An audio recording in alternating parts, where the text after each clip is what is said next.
For the final activity on the board, we are going to identify not the number spun, but the number that comes before. Before you complete this activity, students must be fluent locating numbers on the number line. I'll be player 1 and go first. When I spin, I have to say the number before 12 is 11 and point to 11.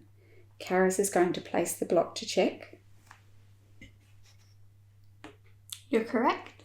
And so I write my score of 11. Now it's player 2's turn. Karis spins and she says, the number 1 before 16 is 15. Good, and I will check. Yes, the number before 16 is 15. And the player with the least number wins. So that's me for this round.